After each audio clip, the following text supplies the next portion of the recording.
The carriage did not so much arrive as it surrendered to the mud of the long, unkempt drive of Wycliffe Hall. The wheels sank with a thick, sucking sound that spoke of years without proper gravel or stewardship. Inside the narrow cabin, Margaret Halloway sat with a spine as straight as a ledger's margin, her gloved hands folded over a small battered reticule. She had been traveling since dawn, and the grey light of the English afternoon illuminated the fine layer of dust coating the velvet cushions. To a lesser woman, the sight of the estate would have inspired a heavy, sinking despair. The stone gargoyles above the gates were choked with ivy, their granite faces worn smooth by years of indifferent rain. The lawn had abandoned its claims to geometry, rising in unruly clumps of weed and thistle that scratched against the carriage wheels with a dry, rhythmic sound. Wycliffe Hall was not a home, it was a monument to the slow, agonizing death of order. It was a body with a rotting heart, and Margaret Halloway had been sent to perform the autopsy. She did not flinch when the vehicle jolted over a deep rut. She did not sigh at the pervasive chill that seeped through the floorboards, biting at the hems of her heavy charcoal bombazine. Instead, she counted. She counted the broken panes in the conservatory as they passed, noting the jagged shards of glass that reflected the bleak, slate-grey sky. She measured the angle of the sagging gutters, calculating the cost of lead and the hours of labor required to set them right. For Margaret, management was a silent, private art of survival, one built upon the meticulous observation of the material world. She understood that a house did not fall into ruin because of a single tragedy, but through 1,000 small surrenders to entropy. She had been hired to halt those surrenders, and her only weapons were a sharp mind and an unwavering sense of propriety. When the carriage door was opened, it was not by a footman in polished livery, but by a lad whose jacket was 2 sizes too large and stained with stable grease. The boy's hair was a wild thicket, and he avoided her gaze with a sullen, practiced indifference. Margaret stepped onto the gravel, her boots clicking with a precise, military rhythm. She did not look at the boy's unwashed face. She did not comment on the fact that he failed to offer his hand to assist her descent. She simply stood for a moment, absorbing the chill of the stagnant air. The house loomed before her, a sprawling Tudor pile that smelled of damp stone, rotting wood, and ancient soot. It was a broken household, handed to her like a cracked vessel, and she knew the servants were already watching from behind the heavy velvet curtains. They expected a woman who would weep at the filth. They expected a woman who would shout and demand respect she had not yet earned. They did not know that Margaret Halloway did not deal in emotions. She dealt in the steady, relentless pressure of logic. The foyer was a cavern of neglected grandeur. Dust motes danced in the shafts of light piercing the grime-streaked windows, settling on the marble floor like a grey shroud. The plaster on the ceiling, once a masterpiece of molded rosettes, was now flaking and stained with damp, dropping white powder onto the grand staircase like snow upon a ruin. In the center of the hall, Thomas Fletcher, the butler, stood with one hand resting on a mahogany plinth. He did not bow. He did not move to take her cloak. His waistcoat was missing a button, and there was a subtle, oily sheen to his hair that suggested he spent more time in the cellar than in the service of the family. Around him, several maids huddled on the grand staircase, their whispers echoing like the scratching of rats in the wainscoting. Fletcher's gaze was a calculated insult, a slow sweep that took in Margaret's plain attire and her lack of fine jewelry. He saw a woman of no consequence, a mere functionary sent to do the impossible. Margaret walked toward him, her footsteps the only sound in the suffocating silence. She did not stop until she was exactly 3 feet away, a distance that forced the butler to either acknowledge her or look through her. She chose to see the dust on his collar, the slight tremor in his hand, and the way the air around him smelled faintly of cheap gin and sour apples. She did not speak. She did not demand an introduction. She waited, her silence a physical weight that pressed against Fletcher's arrogance, until he finally shifted his posture and looked away, unable to bear the quiet intensity of her scrutiny. Lady Beatrice Vane appeared at the top of the stairs, her face a pale mask of exhaustion. She was a woman who had fought a losing war against the entropy of her own name, her silk gown rustling with a dry, papery sound that reminded Margaret of dead leaves shifting in a winter wind. She looked down at the new arrival, and for a fleeting second, There was a flash of pity in her tired eyes. It was the look one gave to a soldier sent to a front that had already been lost. She descended slowly, her hand trembling on the banister, the wood beneath her fingers dull and lifeless from a lack of beeswax. Upon reaching the hall floor, Lady Beatrice gestured toward the plinth where the iron keyring lay. It was a heavy, rusted circle of metal that symbolized the chaotic state of the house. Fletcher had long utilized the ring as a crude instrument to control access to the household's dwindling resources. The iron keyring was not a mere collection of metal. It was a heavy, rusted contract of failure. Lady Beatrice picked up the ring, her fingers thin and translucent as parchment, and placed it directly into Margaret's open palm. "The house is yours to manage, Margaret," Lady Beatrice said, her voice a thin thread in the cold space. "Though I fear there is little left to manage. The servants have grown as wild as the gardens, and the accounts are a thicket I can no longer navigate." Margaret closed her fingers around the metal. It was biting and cold, smelling of oxidation and neglect. She did not offer words of comfort. She did not promise miracles. She simply tucked the keys into the belt of her gown, the heavy metal clinking against her bombazine skirt with a finality that echoed in the quiet hall. It was the sound of a new era beginning, measured in brass and iron. Before moving to inspect the staff, Margaret demanded the location of the steward's office. Fletcher let out a short, sharp bark of laughter that died in his throat when Margaret turned her gaze upon him. It was a look paced by the slow sweep of a pendulum, patient, inevitable, and utterly devoid of warmth. Silently, the butler gestured down a dim, narrow corridor. Margaret walked the length of the hall, her footsteps echoing against the damp stone. The steward's office was a small, windowless room that smelled intensely of mildew, stale tobacco, and old paper. The desk was a chaotic mountain of unpaid invoices, scattered receipts, and half-empty inkwells that had long since dried into black, brittle crusts. The floorboards creaked beneath her boots, a sharp protest against the intrusion of order. In the center of this administrative disaster lay the master ledger. It was a massive, leather-bound volume, its corners worn and its spine cracked from careless handling. To Lady Beatrice, it was a record of insurmountable debt. Fletcher considered it a convenient shield for obscuring his daily thefts. But to Margaret, it was a battlefield map. She stepped up to the desk and ran a gloved finger over the leather cover, sweeping away a thick layer of grey dust. She did not open it. She did not need to see the falsified numbers yet. She could feel the financial imbalance in the very temperature of the room. She simply lifted the heavy book, feeling the solid, comforting weight of its pages, and tucked it under her arm with the casual authority of a monarch claiming a long-lost scepter. Lady Beatrice, who had followed them to the doorway, spoke of the household's decline as if it were a natural disaster, something utterly beyond the control of mortal hands. She mentioned the missing silver, the spoiled stores, and the general air of despair that had settled over Wycliffe Hall. Lord Percival Vane, the master of the house, was away in London, leaving behind a wake of unpaid bills and a staff that had learned to survive through theft and sloth. Margaret listened, her face as unreadable as a blank page. She noted the way the maids in the corridor watched her with a mixture of fear and mockery. They were waiting for the new housekeeper to fail, for the first sign of weakness that would allow them to continue their slow dismantling of the Vane legacy. "I shall begin with the kitchens," Margaret said, her voice level and devoid of the tremors that plagued Lady Beatrice. "A house is governed by its belly, and if the belly is corrupt, the limbs will never follow the head." The descent into the kitchens was like entering a different country entirely. If the foyer was a graveyard, the kitchens were an active battlefield. The air was thick with the smell of scorched fat, sour milk, and the damp, earthy scent of a cellar that had seen too much rain. Margaret walked through the swinging doors, and the chaos halted mid-motion.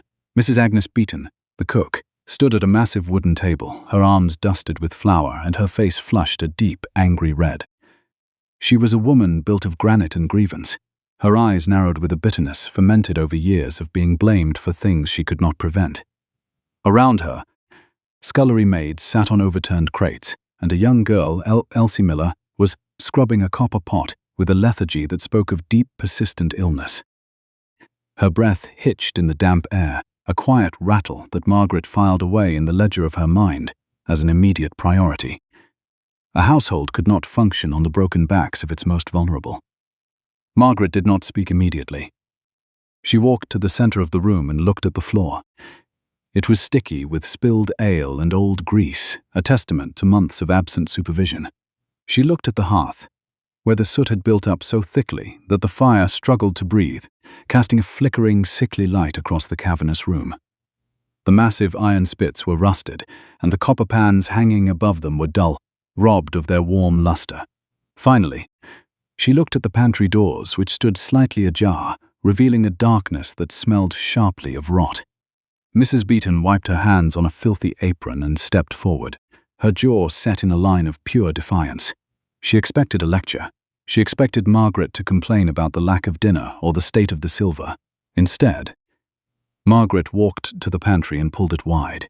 The interior was a testament to the household's broken state. Crates of apples had been left to liquefy into black sludge, their fermented stench rising like a physical blow against the senses. Sacks of grain had been gnawed through by vermin, the flour spilling out in ghostly trails across the flagstones, mixing with the damp earth to form a paste of utter neglect. In the corner, a crate of fine wine sat half empty, the expensive bottles replaced by common cider, a crude swap that spoke of Fletcher's heavy-handed greed. Margaret reached out and touched a shelf, her finger coming away black with grime. She did not recoil. She did not gasp. She looked at Mrs. Beaton. Margaret noted the defensive posture of the cook, the way she stood as if protecting the scullery maids from an incoming assault. She also noted the way Elsie Miller's hands trembled against the copper pot, the girl's skin a translucent, sickly grey in the dim light. Margaret did not demand an explanation. She simply stood in the center of the devastation, her mind recording every detail with the precision of a surveyor mapping a ruined terrain. It was a matter of observation, not of emotion. She saw the empty hooks where the cured hams should have hung. She saw the missing weights of salt and sugar, the empty jars that should have held preserved fruits. She saw the way Fletcher lingered in the shadows of the doorway, watching to see if she would break under the weight of the ruin. Margaret did not give him the satisfaction.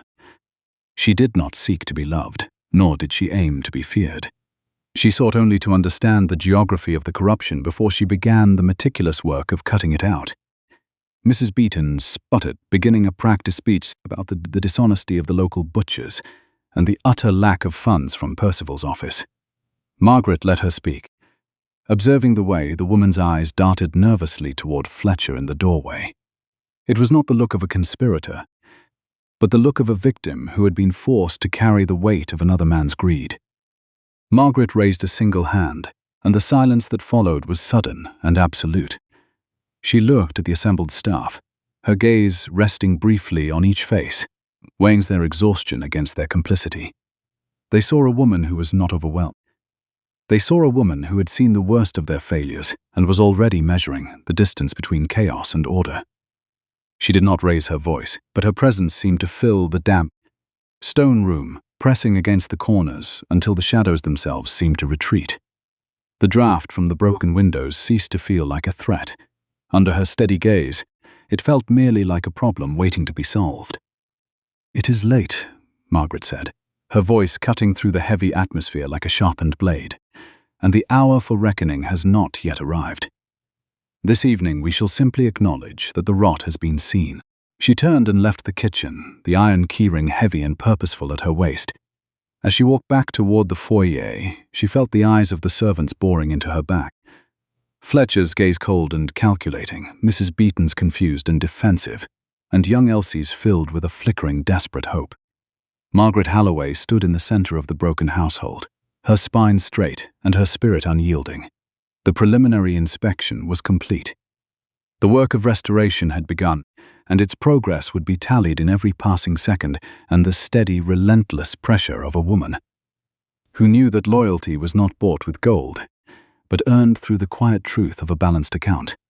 The next day, she would open the master ledger. This night, she would listen to the house breathe and wait for the silence to reveal the secrets hidden within the dark. The silence did not speak in whispers. It spoke in the arithmetic of neglect. Margaret Halloway sat in that administrative sanctuary, long after the rest of the household had retreated to their damp, airless quarters.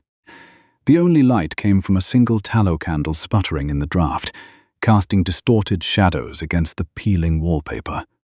The air was thick with the scent of old parchment and the metallic tang of the cold stone floor. Before her lay the master ledger, its heavy leather cover cold beneath her fingertips. She did not reach for a shawl. She did not seek the comfort of the dying hearth. Instead, she opened the book to the month of June, her eyes scanning the columns of figures with clinical precision. To Lady Beatrice Vane, these pages were a blur of failure. To Margaret, they were a confession written in black ink and forged signatures. She began with the wine cellar accounts. Tracing entries for French claret, priced at nearly double the market rate, she noted that her earlier inspection had revealed only rows of dusty, low-grade cider. Then came the butcher's invoices, recording weights for beef and mutton far in excess of what a household this size could consume. She saw the pattern emerging, a systematic bleeding of the Vane estate, hidden behind the messy scrawl of a man who assumed no one would ever care enough to look. A floorboard creaked in the corridor. Margaret did not start. She did not look up from the page. She simply waited, her pen poised, as the door swung open with an agonizing groan of rusted hinges. Thomas Fletcher stood in the doorway, framed by the dim light of the hall. He had discarded his formal jacket, revealing a shirt grey with grime. He carried a small lantern, its yellow light reflecting in eyes heavy with malice and a desperate, forced joviality. He did not ask permission to enter. He simply stepped into the room, the smell of cheap gin following him like a shroud. "Still at it, Miss Halloway?" Fletcher asked, his voice a low, oily drawl.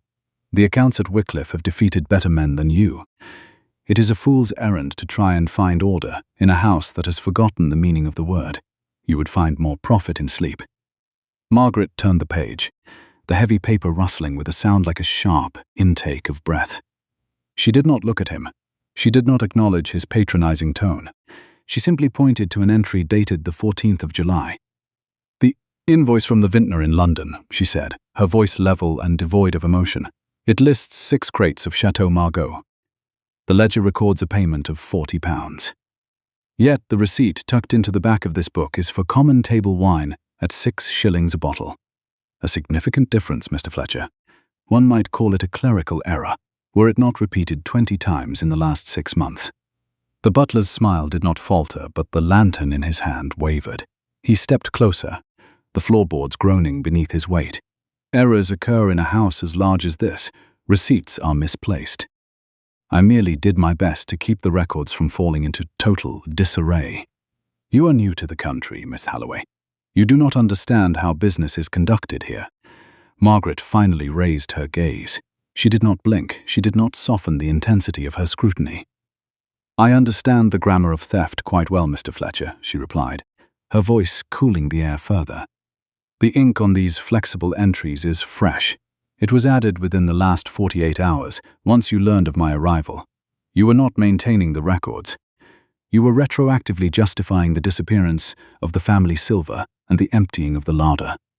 Fletcher's face hardened, the mask of civility slipping. He set the lantern on the edge of the desk, leaning forward until his face was inches from hers. The smell of sour alcohol was overwhelming, but Margaret did not recoil. She remained as still as the stone walls surrounding them. "You think a few numbers give you power here?" Fletcher hissed. "The servants follow me because I ensure they are fed when the master forgets to pay.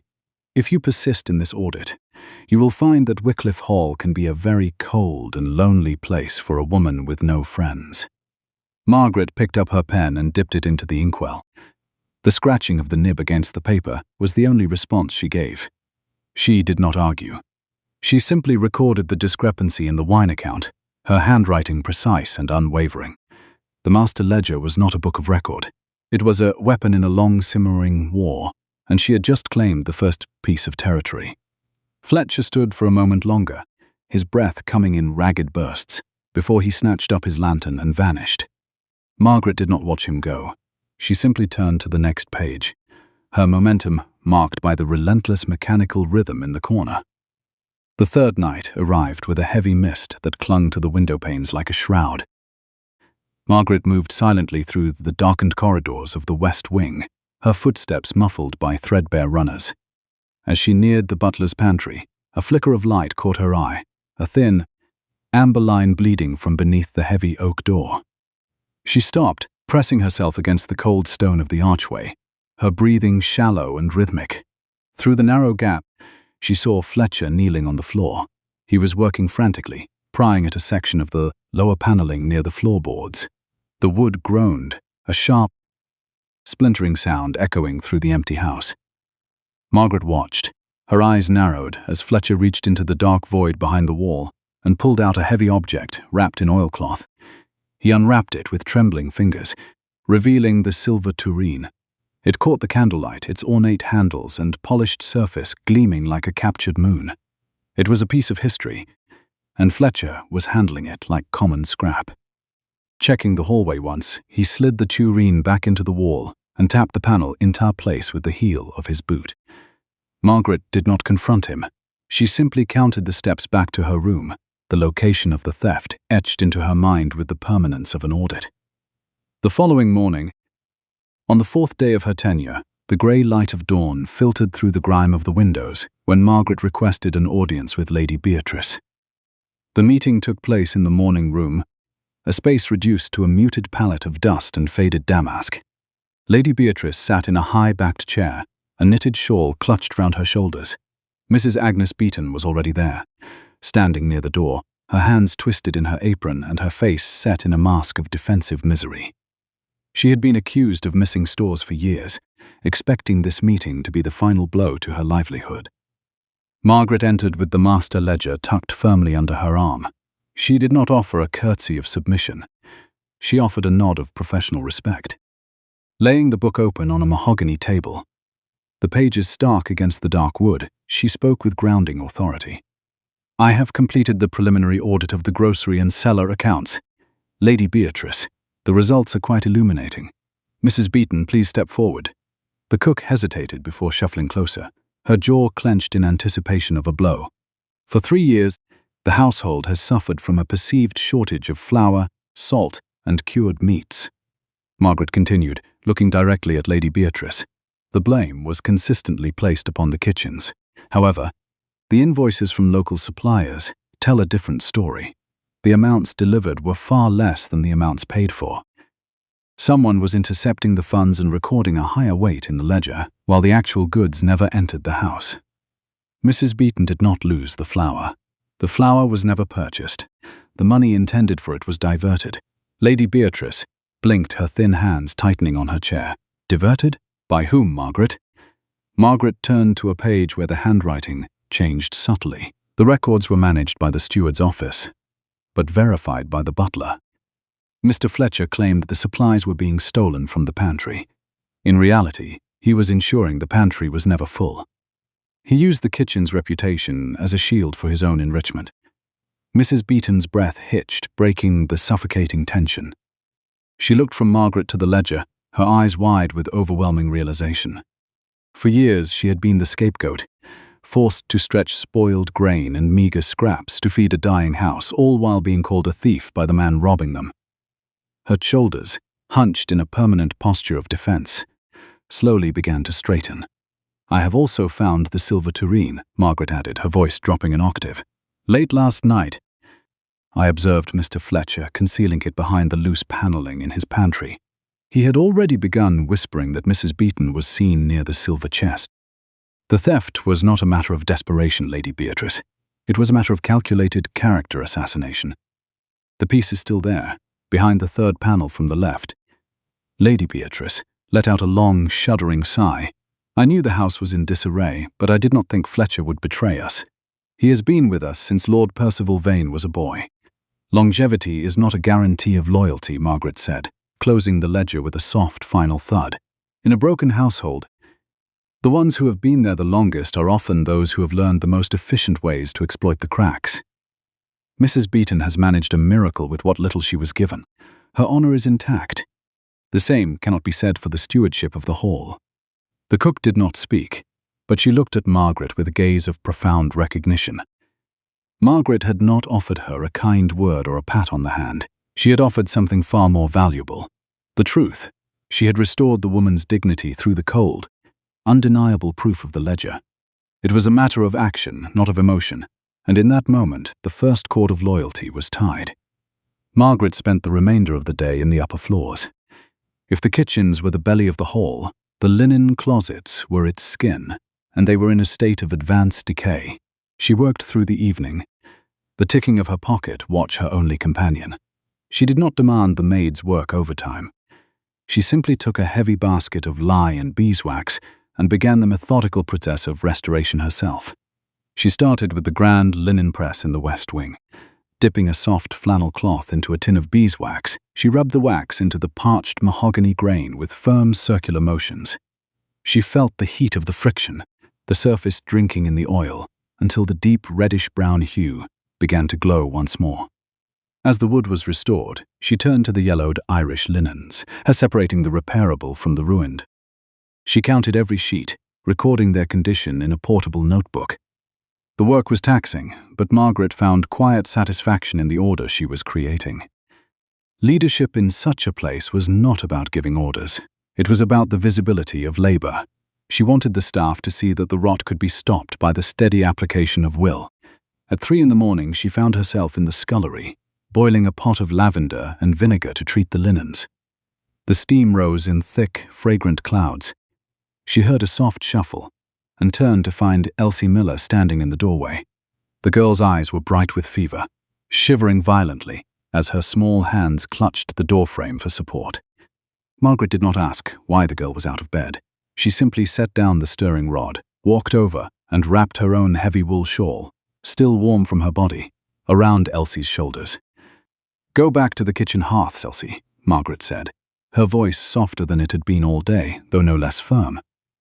"The heat there will serve you better than the draught in this hall. I shall bring you hot water and honey once this batch is set to soak. The work will wait." Elsie clutched the shawl, the heavy fabric a shock against her chilled skin. She looked at Margaret's ink-stained fingers and steady eyes, and for the first time she did not look away in fear. Giving a small nod, she turned back toward the kitchens. Margaret watched her go, the ticking of the clock echoing like a heartbeat. The household was still broken, and the butler was still a threat. But as Margaret returned to her boiling pot, she knew the ledger of their lives was beginning to shift. She would continue to build it, one quiet act of justice at a time. The house was breathing differently now, the silence waiting for the new steady rhythm of order. The morning arrived not with the warmth of the sun, but with the grey persistence of a winter dawn, laying a thick frost against the mullioned windows. Margaret Halloway stood in the centre of the kitchen before the hearth had been fully revived, the air smelling of cold ash and the sharp scent of vinegar. In her hand, she held a fresh sheet of foolscap, the ink barely dry. This paper was not merely a list of tasks, it was a blueprint for reclamation. She had spent the pre-dawn hours auditing the staff's energy as meticulously as she had the wine cellar, noting who was worked to the point of collapse and who had grown fat on the labor of others. Every hour was a unit of measure. Every servant's effort was a column to be balanced. The master ledger lay open on the scarred oak table, its columns a silent indictment of the previous management. Margaret had spent the second night of her tenure tracing systematic fraud in the Butcher accounts, but the third night yielded the final weight on the scales. Conducting a silent inventory of the silver pantry, she had noticed a strange, bitter draught from a gap in the oak wainscoting. Stepping into the shadows, she waited, measuring time by her own steady pulse. Moments later, Thomas Fletcher slipped into the room, a heavy cloth bundle tucked under his arm. Margaret watched, her spine perfectly straight, as the butler pried back the loose wall panel and deposited the silver tureen, the very heirloom he loudly claimed Mrs. Agnes Beaton had misplaced to cover her own thefts. He replaced the wood and left without a backward glance. Margaret did not step forward to accuse him in the dark. Confrontation was a matter of emotion, easily denied. She required a matter of record, bound by absolute certainty. On the 4th day of her tenure, Margaret summoned Lady Beatrice Vainchifate and Mrs. Beaton to her new administrative quarters. The room smelled of old leather and spilled port, a lingering ghost of neglect. Fletcher was already there, his arms folded across his chest. He expected another useless inquiry. He did not expect the master ledger. Margaret opened the heavy book. She did not raise her voice. She did not offer theatrical accusations. She simply ran her ink-stained finger down the meticulously ruled columns. The scrape of the parchment was the only sound. "The dry goods accounts have been falsified for 7 months, Margaret stated, her voice possessing the density of a final judgment. "Every pound of beef, every bottle of claret, and every sack of flour that has vanished is recorded here.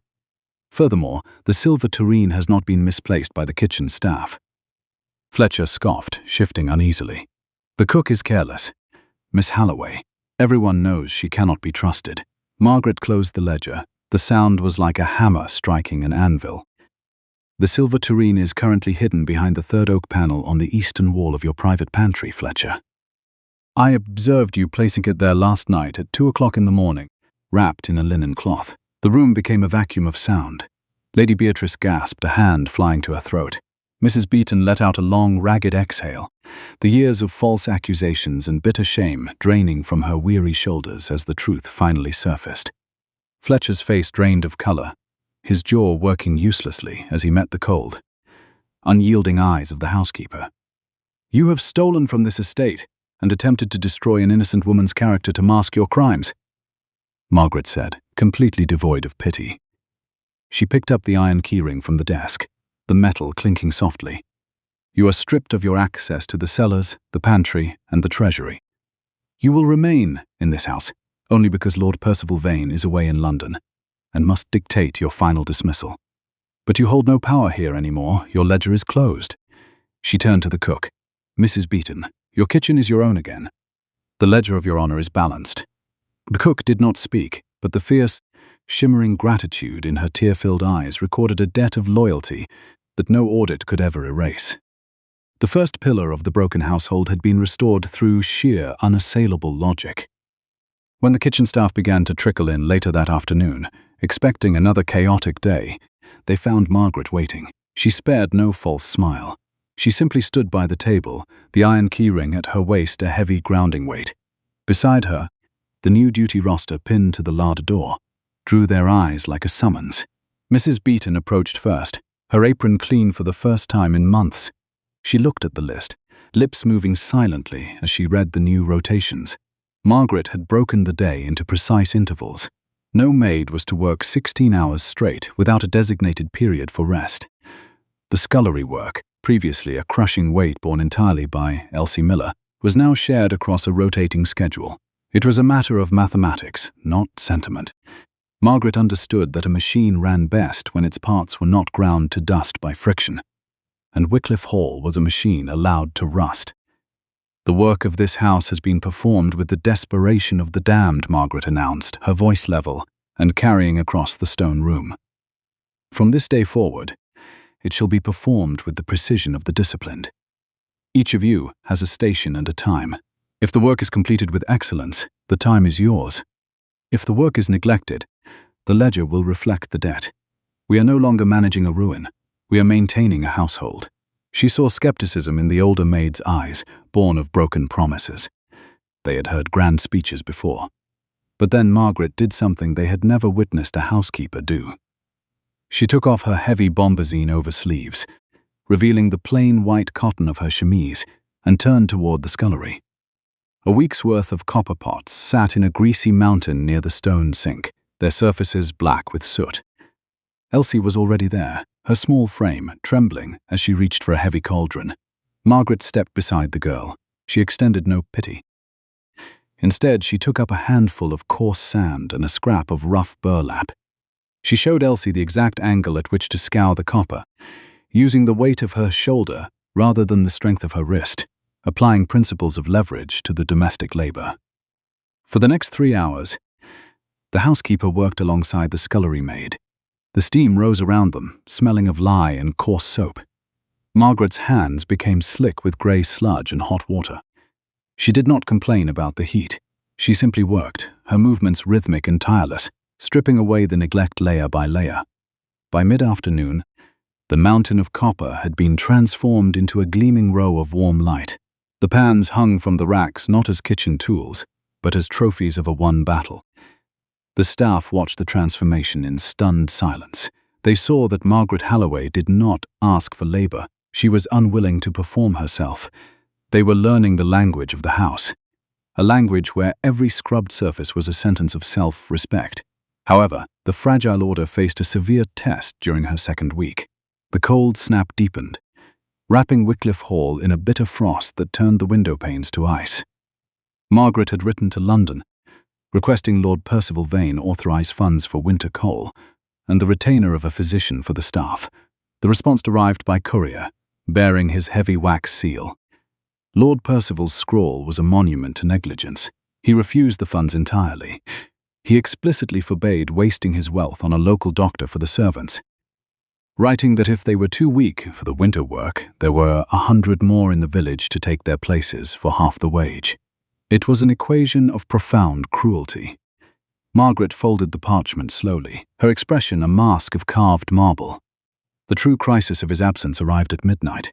She was in her room, updating the accounts under the dim light of a single candle, when a frantic knocking broke the silence. It was Mrs. Beaton, her face pale and drawn. "It is Elsie, Miss Halloway," the cook whispered, voice tight with panic. "The fever has taken her fully. She is burning through the sheets, and her breath sounds like the rattling of dry stones." Margaret was on her feet instantly. She grabbed a small satchel of dried herbs and followed Mrs. Beaton to the servants' quarters. The attic was a narrow, freezing space where the wind whistled mercilessly through the unsealed eaves. Elsie lay on a thin pallet, her skin a terrifying translucent white. Margaret knelt by the girl's side. She touched Elsie's forehead. The heat was a physical burn against her cool, ink-stained fingers, a stark contrast to the surrounding ice. "We must summon a doctor," Mrs. Beaton trembled, clutching a thin blanket. "But the master's letter, he forbade the expense. He will dismiss us all for defying him." Fletcher lingered in the shadowy doorway of the attic, a malicious smirk on his lips despite his recent demotion. He thought he had found the limit of Margaret's power. He waited for her to fold, to admit that the ledger of human life was secondary to the aristocrat's purse. Margaret did not cry. She did not shout. She stood in the center of the freezing attic. The ticking of her pocket watch the only sound in the suffocating silence. She looked at Mrs. Beaton, weeping quietly in the corner, and then at the other servants gathered in the gloom, their shoulders hunched in defeat. Margaret reached into her pocket and pulled out a small velvet purse. It contained her first month's wages, the personal gold Lady Beatrice had provided upon her arrival. It was a sum meant for her own security, but security without honor was merely a comfortable cage. She did not hesitate. Walking to the doorway, she brushed past a stunned Fletcher without a glance and locked eyes with the youngest groom. "Go to the stables," Margaret instructed, her voice cracking the silence like a whip. "Take the old pony from the orchard. Ride to the village and bring Dr. Julian Thorne. Inform him that Margaret Halloway has called for him and that I shall pay his fee in gold from my own hand. Go now." The boy saw a fierce, unbreakable loyalty in her steady gaze. Without a word, he turned and vanished into the night. The rest of the vigil was measured by the ticking of the clock and the shallow breath of the dying girl. Margaret did not leave Elsie's side. She sat on the hard, freezing floorboards, the iron keys cold against her hip, and held the girl's hand, speaking in a low, rhythmic tone. The other servants did not return to their beds. One by one, they brought small comforts, building a barricade against the cold. Mrs. Beaton brought a hot brick wrapped in flannel. A housemaid brought a freshly laundered blanket, smelling faintly of lavender. They did not speak, but moved with a new, somber purpose. They were no longer a collection of broken individuals, waiting to be discarded. They were a community keeping watch over their own, bound by the example set before them. When Dr. Thorne finally arrived, his breath pluming in the freezing air, he found the stoic housekeeper still sitting on the floor, her dark dress ruined by the dust of the attic. He moved to examine Elsie with practiced speed, opening his leather bag. Margaret stood, her legs stiff from the cold, and waited quietly for the verdict. "You called just in time, Miss Halloway," Dr. Thorne stated, his voice echoing in the small room. "Another hour of this chill and the lungs would have failed completely. I shall stay and administer the tincture, but she will need constant care. She cannot return to her duties for several weeks. She will not return to work until the ledger of her health is perfectly balanced," Margaret replied, her voice firm and unwavering. "I shall see to her care myself. Mrs. Beaton will manage the kitchens in my absence. The household will adjust to cover the deficit." The doctor looked at her, taking in her ink-stained fingers and her tired, resolute face. He looked at the servants gathered in the hallway, their eyes fixed on the housekeeper with a devotion that bordered on the sacred. He had seen the slow decay of pride within these walls for years, but tonight he saw the undeniable birth of a new power. It was an authority built on mutual respect rather than birthright. As the first light of morning touched the frosted eaves, Margaret walked down the stairs to the foyer. She met Fletcher near the grand staircase. He expected a woman defeated by the night's vigil and the heavy financial cost of her rebellion. Instead, he saw a woman whose dignity had been forged in absolute defiance. Margaret did not say a word to him. She did not need to. The way the maids moved past him to begin their daily duties, their heads held higher, and their eyes no longer seeking his approval, spoke the absolute truth for her. The iron keyring was not a circle of rusted metal. It was the founding contract of her new kingdom. She had not bought their loyalty with empty promises or bribes. She had earned it with the one currency Lord Percival Vane could never understand: the quiet, relentless truth of her own character. The household was still physically broken, but the heart of it was beating with a new, steady rhythm of life. She had made herself their sovereign in the darkness, and the dawn was only the beginning. The attic of Wycliffe Hall was a cathedral of frost and shallow breath, the air so thin it seemed to crack with every movement of the medical instruments. Dr. Julian Thorne moved with a rhythmic, clinical precision that Margaret Halloway found deeply familiar. It was the exact calculated focus she applied to a neglected ledger or a ruined linen press. He did not offer empty reassurances, and she did not ask for them. Instead, she sat on the low wooden stool by Elsie Miller's pallet, her bombazine skirts tucked neatly away from the basin of grey water. She did not weep for the girl's suffering. She did not pray aloud to a heaven that had long ignored this decaying estate. She simply changed the damp cloths on Elsie's forehead every 20 minutes, timed by the relentless sweep of her silver pocket watch. In the shadows of the narrow doorway, the other servants stood like statues carved from the damp plaster. They were not there to help, for there was little they could physically do, but they were there to witness. They were watching the woman who had traded her own finance security for the life of an overworked scullery maid. When the first grey light of morning began to bleed through the splintered eaves, the physician finally straightened his spine. He began to pack his worn leather satchel, the clink of glass vials sounding unnaturally loud. He looked at Margaret, his eyes weary but sharp with professional curiosity. He had seen many aristocratic wives disappear behind locked doors at the first sign of contagion, but he had never seen a woman of her station sit a 12-hour vigil for a girl considered entirely disposable.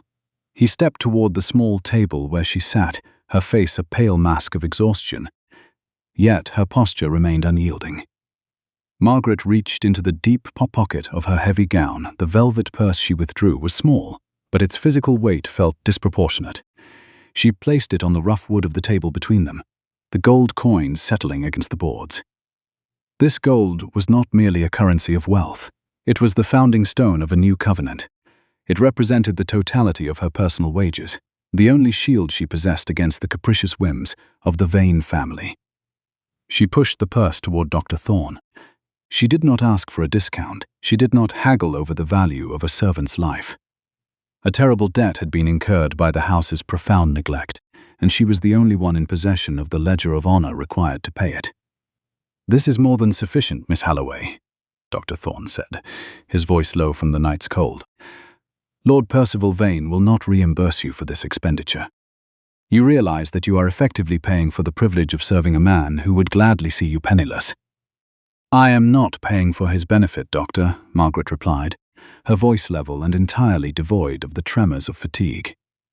"I am paying for the structural integrity of this household. A house that allows its foundation to rot while the roof is gilded is a house that cannot stand. Elsie Miller is part of that living foundation. If she falls, the ledger of Wycliffe Hall is forever in the black of moral insolvency. I deal in absolute truths, not in the convenience of the aristocracy." The doctor took the purse, the silk cord disappearing into his palm. He gave a sharp, singular nod of absolute respect. "The girl will recover, provided she has the heavy broth and the undisturbed rest you promised. I shall return in 2 days to see if your foundation is holding." As the physician descended the narrow stairs, the silence shifted. It was no longer the suffocating silence of fear, but a heavy, expectant quiet. Mrs. Agnes Beaton stepped out of the shadows, her face ravaged by the long night's worry. She looked at the sleeping form of Elsie, whose breath was finally coming in a steady sigh. The cook did not offer a tearful embrace. She held back any tearful embrace, refusing to break the dignified distance Margaret had meticulously maintained. Instead, Mrs. Beaton walked to the wash basin, picked up the soiled linen cloths, and began to wring them out with a fierce purpose. "The kitchen will have the broth ready by noon, Miss Halloway," Mrs. Beaton said, her voice remarkably steady, "and the fires will be kept high in this wing. If Fletcher tries to complain about the expenditure of coal, I will tell him he can argue the matter with my meat cleaver. You have done a thing this night that will not be forgotten." Margaret stood, her legs stiff from hours on the low stool. She did not seek to be a savior. She sought only to be an architect of order in a realm of chaos. "See that the girl is kept exceptionally warm, Mrs. Beaton. The specific accounts for the winter coal will be handled entirely by me. Now I must attend to the grand foyer. The dust does not wait for a fever to break, and the morning light demands a clean surface." In the grueling 3 days that followed the crisis in the attic, Wycliffe Hall underwent a systemic reclamation of territory. Margaret Halloway moved through the labyrinthine corridors like a living audit, ensuring that every shadowed corner was aggressively scrubbed and every tarnished surface meticulously polished. She worked alongside the staff, her own hands plunging into buckets of harsh lye, her ink-stained fingers now bearing the red blisters of physical labor. She watched the way the morning sunlight finally hit the beeswax polished oak of the grand staircase, no longer obscured by years of grey, suffocating neglect. The air inside the manor no longer tasted of damp rot and despair, but carried the sharp, clean scent of crushed lavender and strong soap. The servants moved differently under her stewardship. There was a newly discovered snap to their movements, a quiet, unshakable pride in the way they handled the heavy linens. They were no longer a collection of broken tools. They were a coordinated machine. This hard-won peace was abruptly shattered by the violent sound of iron-rimmed wheels grinding mercilessly against the gravel of the main drive. The heavy, arrogant thunder of a massive travelling chaise, and 4 announced that Lord Percival Vane had returned. The master of the estate burst through the heavy oak doors like a winter gale, shedding thick clumps of dried carriage mud directly onto the newly polished marble floor of the grand foyer. He was a man composed of sharp, cruel angles and an even sharper temper, his face flushed dark with the perpetual irritation of a man who found the entire world lacking in its deference to him. Behind him, Thomas Fletcher scurried like a rat seeking a new hole in the wainscoting. "What is the meaning of this blatant insolence, Halloway?" Percival roared, his voice echoing harshly in the cavernous hall. He looked directly at Margaret, who stood dead center in the foyer, the master ledger tucked firmly and protectively under her arm. "I received your insufferable letters during my absence. Audits? Medical retainers? I explicitly forbade the expense of a physician for the lower staff." Margaret did not flinch at his volume. She stood with a spine as straight and uncompromising as a ledger's margin, her physical presence a silent, immovable object planted firmly in the path of his aristocratic fury. She quietly observed the slight, involuntary tremor in his left hand that spoke of a life spent in excessive indulgence. She was auditing him, measuring the weight of his unearned arrogance against the undeniable stability of her restoration. "The expense was categorically necessary for the preservation of your labor force, Lord Percival Vane," Margaret replied, her tone dropping into a register of absolute icy calm. "To lose a fully trained servant to a preventable fever is a long-term financial loss that far outweighs the temporary cost of a physician's fee. I have meticulously balanced the estate's books. The household is running more efficiently now than it has in over a decade." "Efficient?" Percival spat the word as if it were a foul curse. He looked around the grand foyer, his furious eyes landing on the row of maids and footmen standing in the shadows of the servants' corridor. They were utterly silent, their rigid postures perfectly mimicking the unyielding dignity of the woman standing before him. "You have turned my obedient servants into a pack of insolent ghosts. They look at me as if I am a wretched intruder in my own ancestral home." He walked with heavy, deliberate steps toward a small mahogany side table where a crystal decanter of fine vintage wine and a polished glass had been placed. His lordship aggressively snatched up the delicate glass, but he did not drink. He stared pointedly at the brilliantly clean, white-woven rug that lay beneath his mud-caked boots. With a slow, calculated movement designed purely to humiliate, he tilted the crystal glass. The dark wine poured out in a thick, crimson stream, soaking immediately into the fine wool. "The rug is dirty, Holloway," the master hissed, his pale eyes burning with a cruel, vindictive light. "Clean it now. Get down on your knees and show me that you still know your proper place in this house." The silence that followed his command was a profound, physical weight pressing down on the room. Margaret looked down at the dark stain. The wine on the floor was not a mere spill. It was a formal declaration of war, a demand for her total submission, a matter of logic, not of emotion. She merely calculated the exact volume of the spilled liquid and the specific amount of time required for the salt to lift the stubborn pigment. "The task of cleaning the main foyer is strictly assigned to the scullery rotation Lord Percival Vane," Margaret said, her tone as measured as the ticking of her pocket watch. "Since Elsie Miller is still recovering upstairs under strict medical orders, the duty falls to the housemaid currently on call." The master laughed, a harsh, jagged sound that scraped against the pristine walls. "Then call her. Call the wretched girl and tell her to bring her rags. I want to see if your precious loyalty can survive a direct, undeniable order from the absolute master of the house. Elsie Miller! Fletcher, fetch a maid this instant, fetch a cloth. Now!" The corrupt butler moved swiftly to obey. But as Fletcher reached the stone archway leading to the kitchens, he stopped dead in his tracks. From the deep shadows of the servants' stairs, the staff of Wycliffe Hall began to emerge.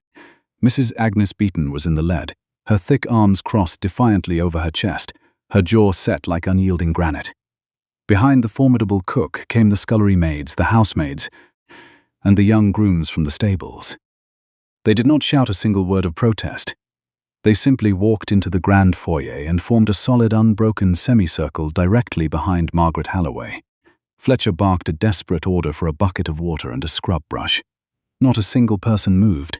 His lordship demanded a cloth, his face twisting in genuine shock. The servants remained as perfectly still as ancient stone gargoyles guarding the estate gates. They looked down at the puddle of wine, ruining the rug. And then they looked at Margaret. They saw the remarkable woman who had traded her gold for a dying girl's breath when the master would have let her suffocate in the cold. "Did you not hear my command?" Percival screamed, his authority shattering before his eyes. "I am the master of Wycliffe Hall. I order you to clean this mess immediately." Mrs. Beeton took one deliberate step forward, her voice low and heavy with a decade of suppressed indignity finding its release. "The floor was perfectly clean, Lord Percival Vane. Miss Holloway made it so. If you have a mind to see it clean again, perhaps the hands that willfully dirtied it are the only ones left suitable for the job. We follow the strict duty roster now, and the roster clearly says we are done for the day."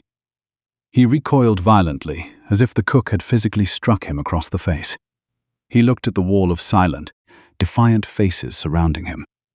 He looked at Margaret, who stood calmly at the absolute center of it all, her hands folded neatly over her heavy leather ledger. He had handed her a completely broken household, fully expecting her to be crushed by the immense weight of the chaos.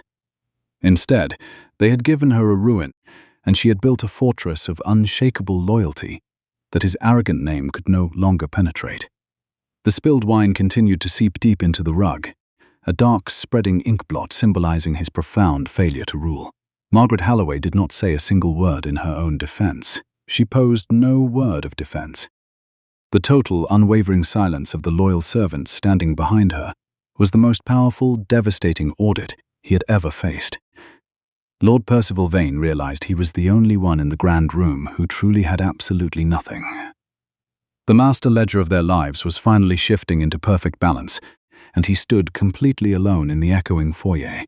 He was a man with a lofty title but no kingdom left to rule, while the stoic woman they called the architect watched him with the steady, patient eyes of true justice.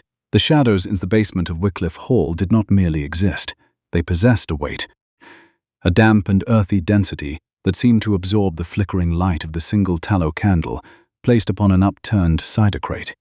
It was an hour past midnight, a time when the house should have been surrendered to the rhythmic breathing of the exhausted, yet the cellar was alive, with a silent, concentrated energy.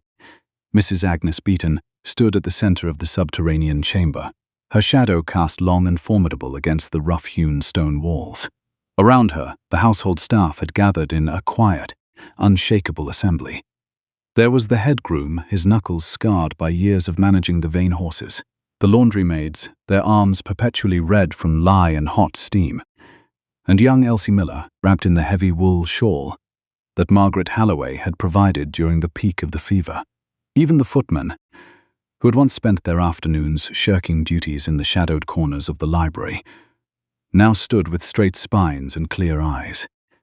Thomas Fletcher sat on a low stool at the periphery of the light, his posture slumped and his gaze fixed on the dirt floor.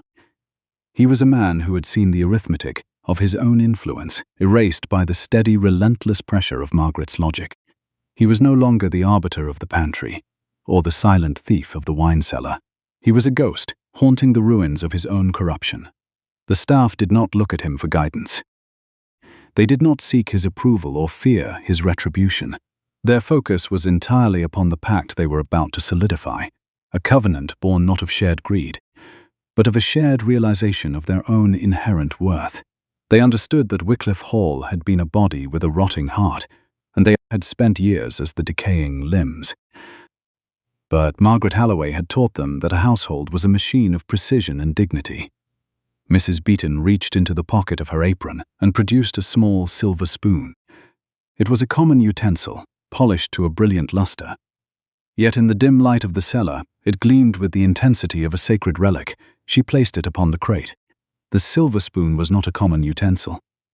It was a testament of restoration, a small, shining blade of truth held against the throat of a decaying dynasty. He thinks he can spill wine and break our spirits as easily as he breaks a glass, the cook said, her voice a low, gravelly vibration that resonated in the stagnant air. He thinks the name Vane is the only thing that holds these walls together, but we have seen the ledger. We have seen the woman who sat in the attic and paid for Elsie's life with her own gold while he was in London squandering what little we had left. Lord Percival Vane is a man of titles and tantrums. Margaret Halloway is a woman of stewardship and truth. The room remained silent, the only sound the slow, deliberate dripping of water from a cracked pipe in the far corner. It was a rhythmic pulse, mimicking the ticking of a clock that none of them could ignore. Elsie Miller took a step forward, her voice thin but unwavering. "She did not ask for my thanks," the girl whispered, clutching the shawl tighter. "She did not tell me I owed her my life. She simply told me the work would wait. In all my years in this house, no one has ever told me the work would wait for my sake. To the master, we are less than the horses. To her, we are the house itself." One by one, the servants placed a hand upon the cider crate, a silent gesture of solidarity that required no spoken oath. They were pledging themselves to a different kind of sovereignty. They were agreeing to a private art of survival that relied upon the total coordinated withdrawal of their labor should Margaret Halloway be removed. It was a matter of action, not of emotion. They had seen Edu the orders she had brought, the clean linens, the balanced pantry, the fair rotations of rest. They had tasted the dignity of a well-managed life, and they were not prepared to return to the chaos of the master's neglect. Fletcher watched them with a flickering envy, realizing that the loyalty Margaret had earned was a currency he had never possessed the character to mint. The morning following the wine incident arrived with a chilling, unnatural stillness that seemed to paralyze the very air of the estate. Wycliffe Hall did not wake with its usual clatter of shutters and the rhythmic sweeping of hearths. Instead, it sat in a heavy, suffocating silence.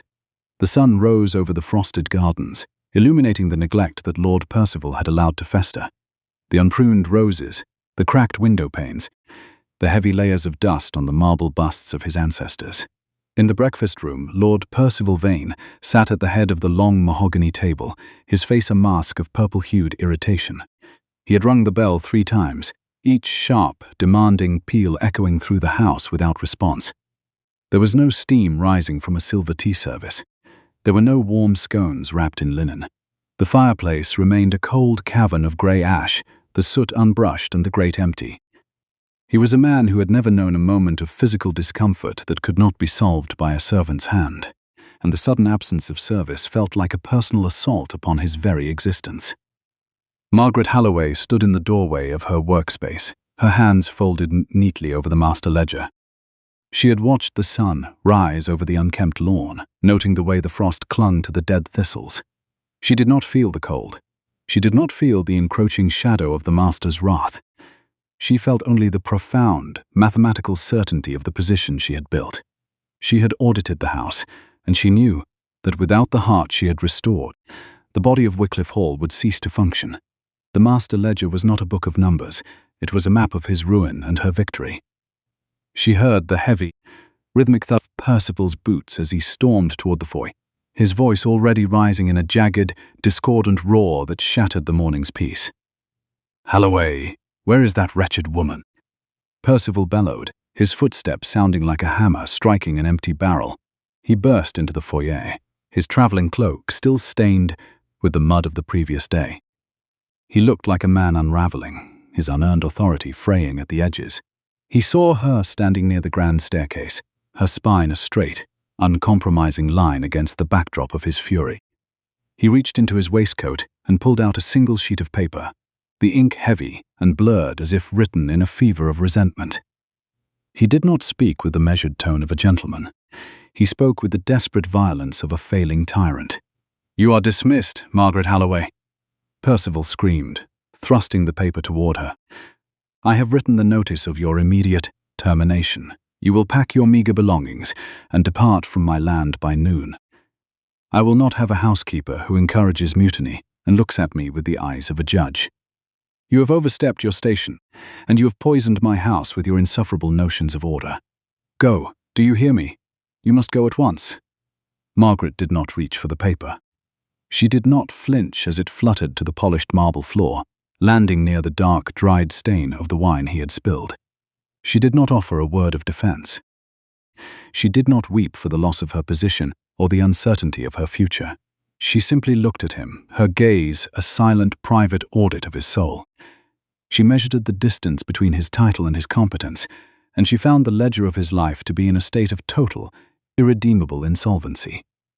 "I have heard your command, Lord Percival Vane," Margaret responded, the sound a calm, level blade that cut through his hysteria. "I have noted the dismissal. However, I must inform you that the house is currently in a state of total paralysis.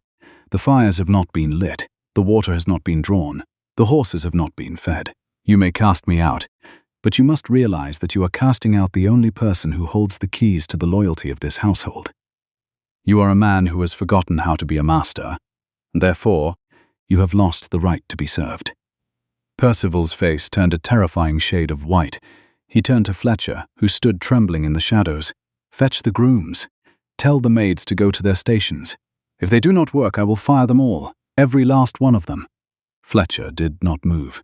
He looked at Margaret, and then he looked at the grand staircase where the staff had begun to gather.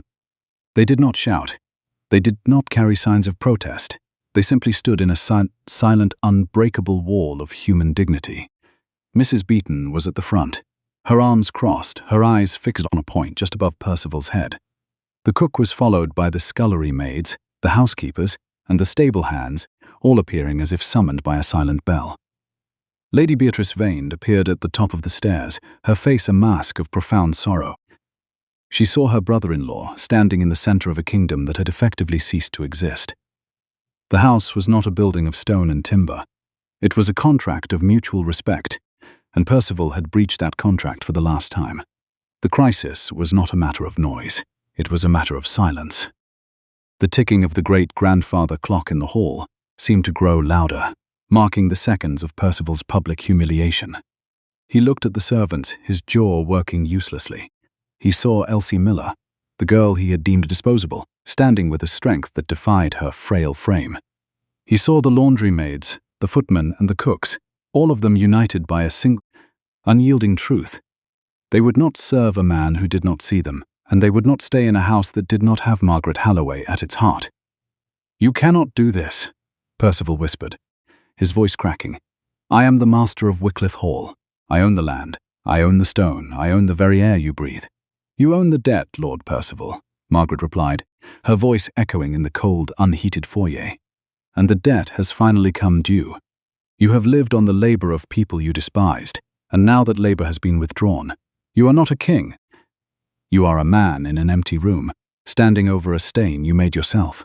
The house is paralyzed because the heart has been ordered to leave. If I walk through those gates, every soul behind me will follow. You will be left with a manor that has no fires, no food, and no future." The silence that followed was absolute. It was a rhythmic, pulsing quiet that felt like the ticking of a bomb. Percival looked at the dismissal notice on the floor, then at the wall of faces on the stairs. He saw the cold, undeniable logic of his situation. He was a man defined by his possessions, but he realized with a sickening clarity that he possessed nothing that required the consent of another human being. He looked at the iron keyring in Margaret's hand, no longer seeing a collection of rusted metal, but the scepter of a power he could never reclaim. Margaret turned her gaze to Lady Beatrice. It was a matter of stewardship, not of ambition.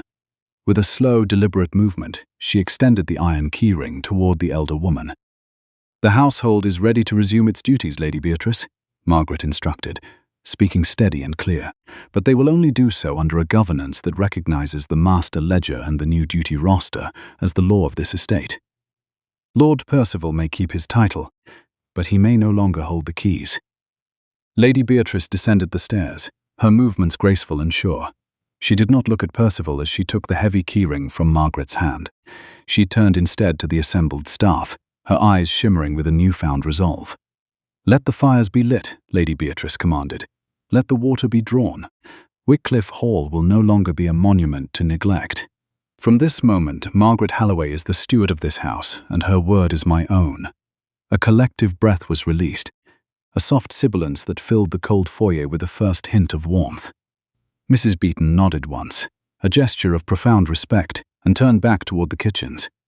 Elsie Miller followed, her step light and her head held high. One by one, the servants dispersed to their stations, moving with a purpose and a precision that Percival could never have commanded. He was left standing in the center of the foyer, the dismissal notice still lying at his feet, like a discarded scrap of history.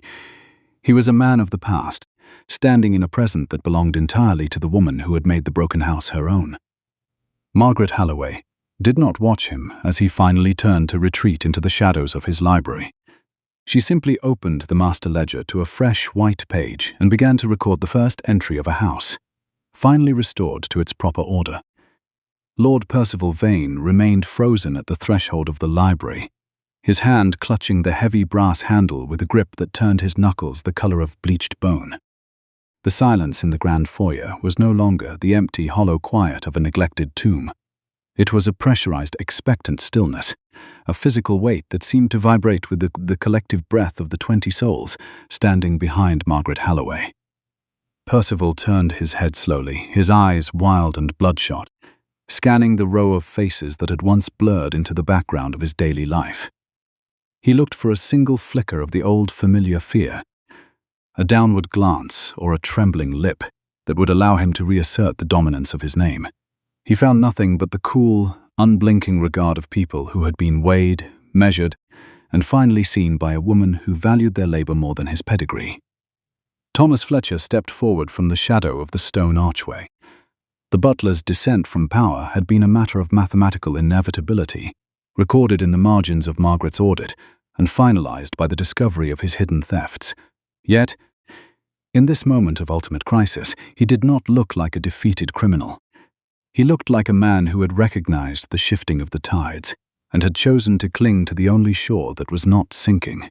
He adjusted his waistcoat, his movements stiff and formal, and stood half a step ahead of Mrs. Agnes Beeton. He did not look at Margaret Halloway for permission, nor did he look at the master for mercy. He looked at the dismissal notice lying on the floor, a scrap of paper that had been rendered irrelevant by the unyielding reality of the house's new order. "Lord Percival Vane," Fletcher began, his voice possessing a strange resonant clarity that had been absent during his years of sycophantic service, Jas. I believe there is a fundamental misunderstanding regarding the geography of your authority. You have spent the better part of a decade treating Wycliffe Hall as a fountain that would never run dry, and treating those of us who maintain it as the dirt beneath your boots. You have ignored the accounts, you have neglected the roof, and you have permitted the very heart of this household to rot for the sake of your London amusements. You speak of dismissal, but you fail to realize that a master without a staff is merely a man in an oversized house. Percival's mouth opened, a jagged protest forming on his lips, but Fletcher raised a hand with a quiet, devastating authority. The staff has deliberated, my lord. It was ours a matter of survival, not of spite. We have lived through winters without coal and kitchens without flour, because you deemed our comfort an unnecessary expense. We have seen a child nearly die in your attic, because you found a physician's fee to be an affront to your purse. We will not return to that state of insolvency. We have seen the ledger of a well-ordered life, and we have chosen our steward. If Margaret Halloway is forced to leave this foyer, we shall all walk out behind her.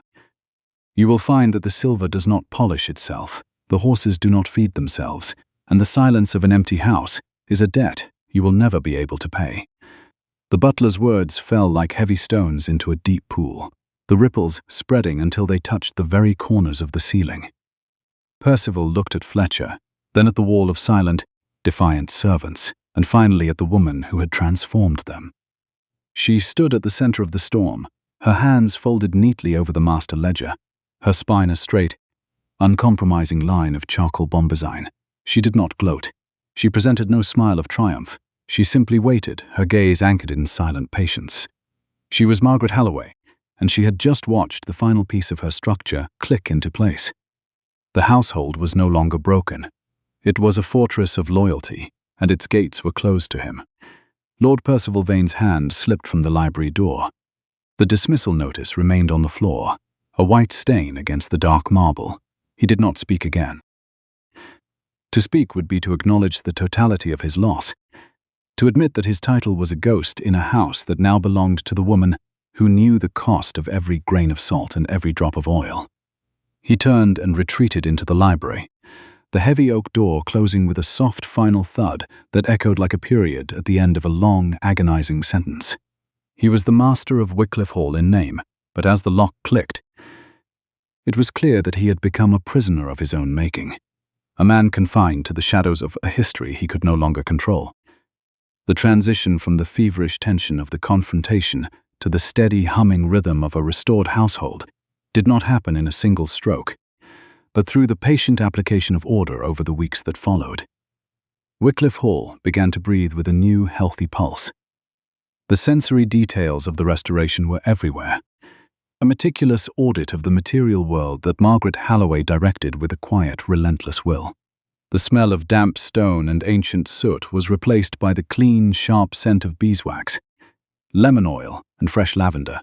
The grand foyer, once a graveyard of dust motes, now gleamed with a deep reddish-brown luster that reflected the morning light. The marble floor was no longer a map of neglect, but a polished mirror that recorded the purposeful movements of the staff. 3 weeks after Percival's retreat, the house felt like a different world. Margaret Halloway stood in the center of the long gallery, her eyes scanning the portraits of the Vane ancestors. She did not see them as symbols of a glorious past. She saw them as assets that required the steady hand of stewardship to prevent further decay. She walked to the window and looked out over the lawn. The unruly clumps of weed and thistle had been cleared, replaced by the geometric precision of a garden that knew it was being watched. The gravel on the drive had been replenished, the grey stones crunching with a satisfying, solid sound beneath the wheels of the delivery wagons. Wycliffe Hall was no longer a monument to the death of order. It was a testament to its rebirth. In the kitchens, the transformation was even more profound. The air was thick with the scent of roasting meat and freshly baked bread, a warm, expansive atmosphere that spoke of a belly finally filled.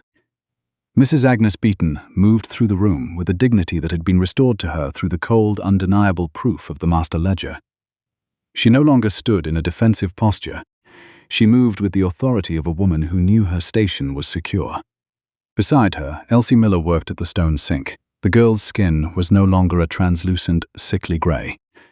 It had regained the healthy glow of a child who had been allowed to recover in the warmth of a well-managed house.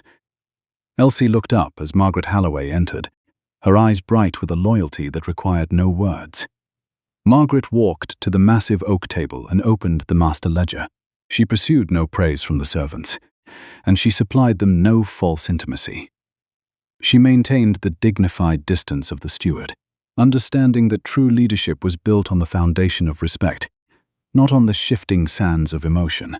She began to record the week's expenditures, her ink-stained fingers moving with a rhythmic, military precision.